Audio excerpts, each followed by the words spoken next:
Amigos, amigas, un gusto saludarles nuevamente. Acá tengo un video un poco más largo que los shorts que he estado presentando últimamente. Un tema muy importante y les comento que el video que más vistas ha tenido en este canal tiene que ver con esta historia, con la historia de Jefté y el voto que hizo y después el sacrificio que hizo con su única hija. Entonces el tema de hoy es el voto de Jefté, motivos y consecuencias, y de manera organizada, cronológica, según aparece en el texto de Jueces 11, quiero mostrarte o repasar contigo esta historia. ¿Cuáles fueron los motivos reales de Jefté para terminar sacrificando a lo único más valioso que tenía como ser humano?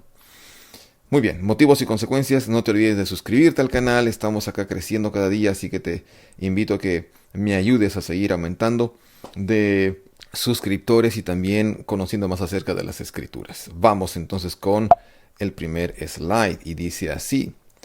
Quiero mostrarte 8 pasos, ¿está bien? Acerca de la razón, el motivo por que Jefté hizo ese voto a Dios. Debía Jefté haber hecho un voto incondicional a Dios, diciéndole: Señor, lo que aparezca cuando salga de mi casa y lo que vaya saliendo, yo te lo voy a ofrecer, pues, si es que tú me das la victoria. Bien, primero lo siguiente, un background, un contexto histórico del trasfondo de la historia. ¿Quién era Jefté? ¿Quién era? El versículo 1 de Jueces 11 dice que Jefté era un Gibor Jail. Hayá Gibor Jail en hebreo escribía aquí. Hayá Gibor Jail. ¿Por qué? Esto se repite, este nombre, este título se repite unas 12 veces en el Antiguo Testamento, en la Biblia hebrea. ¿Qué significa un guerrero habilidoso, un guerrero valiente, fuerte, que tiene coraje, que tiene valor, que no tiene miedo? Jefté no tenía miedo. Por eso los galaditas, su gente, lo busca. Segundo, un hermano rechazado por sus hermanastros. Eso es Jefté. Ese es Jefté. Lastimosamente la historia cuenta que su padre tuvo una relación extramarital con una prostituta y nació Jefté. Así que los hermanos de mamá y papá, del papá de Jefté, crecieron y lo echaron de la casa. ¿Qué dice la historia? Que convivió con vagos, buenos para nada, en la tierra buena. Es interesante que el nombre de la tierra es Tov. En hebreo Tov es bueno. Era buena tierra, pero tenía malos o pésimos amigos, de pandilleros, de modo que él creció así. Ese es el trasfondo de Jefté. Segunda pregunta, ¿por qué lo buscaron a él? ¿Cuál es el contexto? Para luchar contra los amonitas. Los amonitas eran vecinos de Israel de la parte este, ¿está bien?, del Jordán al este. Por ahí habían llegado los israelitas y Dios les había regalado tierras en las guerras que ya Josué comenzó a hacer de los amonitas, así que los amonitas querían recuperar esas tierras. Y había lucha y parece que los amonitas eran más fuertes y mejores guerreros que los israelitas y la gente de Galad. Para hacerlo líder en Galad. Por eso lo buscan, porque se dan cuenta que necesitan un caudillo, necesitan un Gibor Jail. ¿Y qué mejor Gibor Jail, qué mejor que un guerrero valiente de su tierra, Jefté? Por eso lo buscan, confiaban, pensaban que iban a tener victoria con este personaje. Muy bien, ¿cuál fue el proceder de Jefté?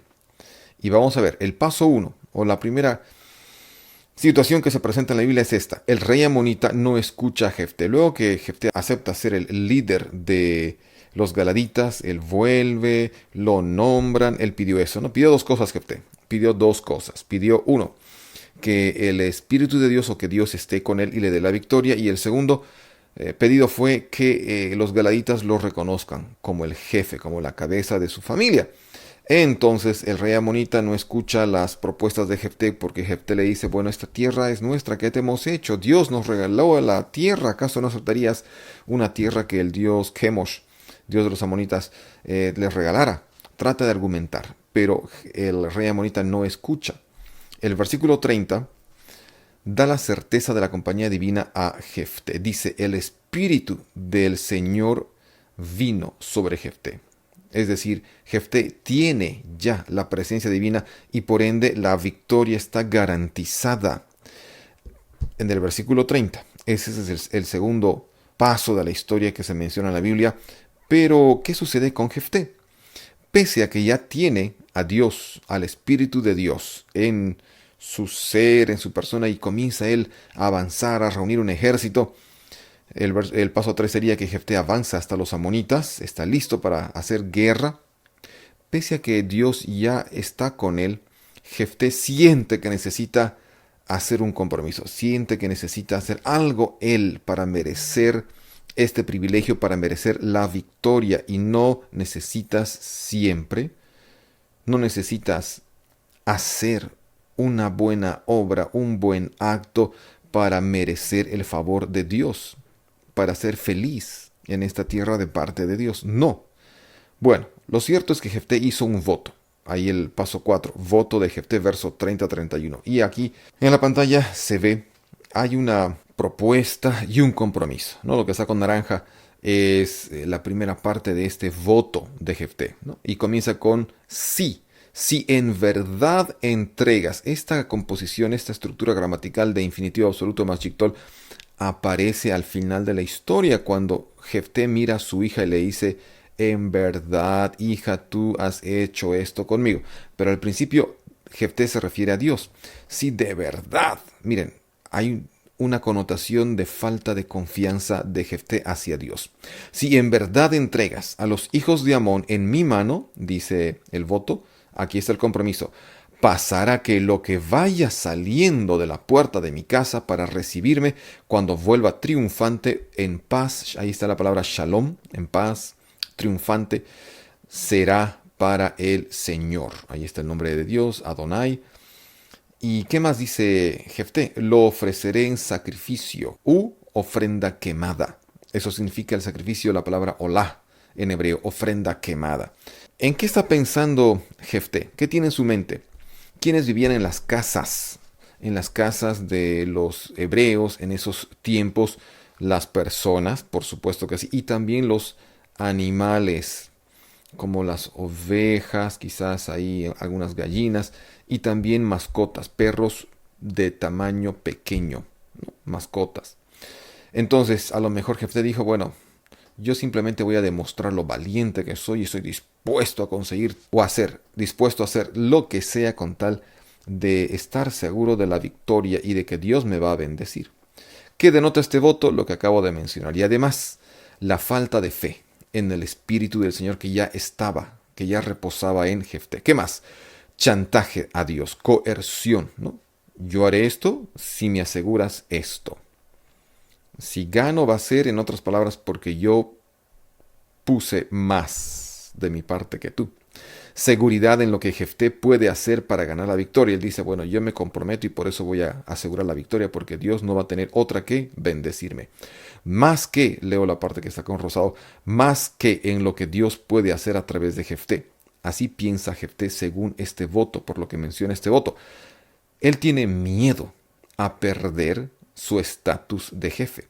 Tiene miedo volver a ser un vagabundo, a ser un errante, a ser un excluido de la sociedad y de su familia. ¿Quién quiere eso? Parece que Jefté tiene buenas razones para hacer un voto de este tipo, pero Jefté ya tenía a Dios y la victoria estaba asegurada. Bueno, ¿qué más denota el voto? Jefté lo da todo por Dios, ¿no? Lo más valioso que tiene él. Sabe que en su casa está su hija. No se menciona que él esté casado. No se menciona que tenga esposa o que tenga otros hijos. Sí se menciona que era la única hija. Él sabe que su hija puede salir, pero no, es momento de comprometerse, es momento de asegurar la victoria. Sobresale, al parecer, el ego de este Gibor Jail, de este gran guerrero. Y por la victoria también se compromete a Dios, ¿no? La victoria, así que Dios tiene que actuar porque Jefté lo va a dar todo. En el mundo de hoy, en el mundo del liderazgo, del éxito, muchas veces nos invitan a hacer lo mismo, ¿no te parece? Te dicen que tienes que estar dispuesto a pagar el precio, tienes que estar dispuesto a darlo todo. No guardes nada para después, es ahora o nunca, solo así alcanzarás el éxito. ¿Tú escuchaste alguna vez ese tipo de pensamiento en libros, en videos, en cursos? Entonces seguimos con el proceder de Jefté. Paso 5. Jefté regresa a casa y su hija va saliendo con toda alegría. Así menciona el autor de Jueces, presenta esos detalles, iba saliendo y esta alegría se denota y se asemeja a la victoria de Israel contra Egipto en el Éxodo. Éxodo 15 se menciona que las mujeres danzaban con panderos y estaban totalmente pues felices porque había terminado la esclavitud israelita en Egipto. Y bueno, había una batalla. Dios había librado a Israel de la esclavitud, había victoria. En ese sentido, esta joven es que sale a buscar a su papá, ¿ok? Pandero y danza. Jueces 15 y Jueces 11 se parecen. Ahí están las palabras Betufin, Ubim, Jolot. La expresión de júbilo, de victoria. Eso es parte del contexto cultural. Eso sucede. Vamos con el siguiente paso, sin embargo. Acá, el sexto. Jefté, en cuanto ve a su hija, dice que la culpa a su hija de su aflicción y dolor. Dos cosas siente Jefté al ver a su hija: aflicción y dolor. Dolor. Solo la acusa lastimosamente, no la consuela. Eso es lo triste de parte de Jefté. Y aquí aparece esa construcción que mencioné que al principio, cuando Jefté hizo un voto con Dios, le dijo a Dios: si es que me das victoria, yo te daré lo que salga de mi casa. Esa construcción infinitivo absoluto, y el Yictol en esta oportunidad se repite acá con el infinito absoluto, pero ya no un verbo en estado no terminado, sino en acción terminada. Jefté se siente así. Le dice a su hija: hiciste que me hunda profundamente, o sea, de verdad, ciertamente estoy hundido allá en el fondo. El mismo verbo se repite dos veces, ¿no? Entonces, traté de traducirlo así, ¿no? Hiciste que me hunda, pero abajo, profundamente. Ese es el proceder de Jefté. ¿Qué culpa tenía su hija? ¿Tenía alguna culpa de que su padre haya hecho un voto que la involucraba? ¿Tenía la culpa de sentirse alegre y de ser la primera en recibirla? ¿Cuántas veces tuviste que llegaste al aeropuerto, llegaste de viaje y estaban esperándote y pues los más pequeños corrieron a abrazarte? Es maravilloso, esa expresión de cariño y ese sentimiento en ese momento es único. Eso quería mostrar su hija, que amaba a su padre. Paso 7. Su hija no lo culpa, y es lo más extraordinario. No lo culpa, sino lo anima a cumplir su voto. Le dice: tú hablaste, cumple lo que hablaste con tu boca. Hay un dicho que dice que el pez muere por su boca, y a veces debemos tener cuidado con lo que comemos, porque también podemos morir por la boca, por lo que comemos. En este caso, Jefté termina sentenciando a su hija por sus palabras, por abrir su boca, sin meditar tanto en lo que había prometido a Dios que no le había pedido. Aquí el tema importante es este: Dios nunca le pidió a Jefté un voto especial, un voto particular, para nada. ¿Sacrificó Jefté a su hija? El texto dice que sí. Y hay dos escenas y dos momentos históricos en los que un padre va a sacrificar a su hijo o hija. El paso 8 es este. El autor de Jueces no dice que Jefté sacrificó a su hija. Es menos trágico, conserva de manera más ética la memoria de esta joven y simplemente dice: hizo con ella el voto que había hecho. Se supone que el voto era ofrecer en sacrificio, como ofrenda quemada a Dios, lo primero que saliera de la casa. Eso es clarísimo. Y en Génesis 22 vemos a un padre por sacrificar a su hijo, Isaac. Isaac ejemplificando un carácter también noble de sumisión, así como esta hija. La hija se parece mucho a Isaac, que no presenta resistencia. Dios le pide a Abraham que sacrifique a su hijo como una evidencia de que confía en Dios. Y claro, Dios no va a mandar que este hombre de fe, Abraham, mate a su hijo. Por eso aparece un cordero, el ángel le dice: no hagas nada al muchacho, ya Dios sabe que tú amas a Dios, nada le vas a negar. Y parece que Jefté quiere hacer lo que Abraham hizo, ¿no? Está dispuesto a no negar nada con tal de conseguir victorias, pero Dios nunca le pidió hacer un sacrificio. Toma en cuenta ese detalle que es muy, muy importante. Finalmente, comparaciones. Jefté sacrificó a su hija y sufrió por derramar sangre inocente. En alguna ocasión también en el Nuevo Testamento, Herodes Antipas, como ves acá, Hizo algo parecido con Juan el Bautista. Le pesó prometer a la hija de su mujer, que no era pues su mujer, era la esposa de su hermano. Le pesó prometer cualquier cosa que pidiese, ¿no? Y bueno, esta petición le causó dolor. ¿Por qué? Porque derramó sangre inocente, terminó matando a Juan el Bautista, ese gran profeta. Y tenemos un parecido con Abraham, como mencioné, que estuvo dispuesto a sacrificar a su hijo por pedido divino, pero no hizo falta hacerlo. Jefté está en medio de estas dos historias tristes y también llenas de fe. Ese es Jefté. Las conclusiones. 1. La hija sin nombre, lo que podría representar también que esta hija podría ser cualquier hija del pueblo. Podría ser tú, podría ser yo.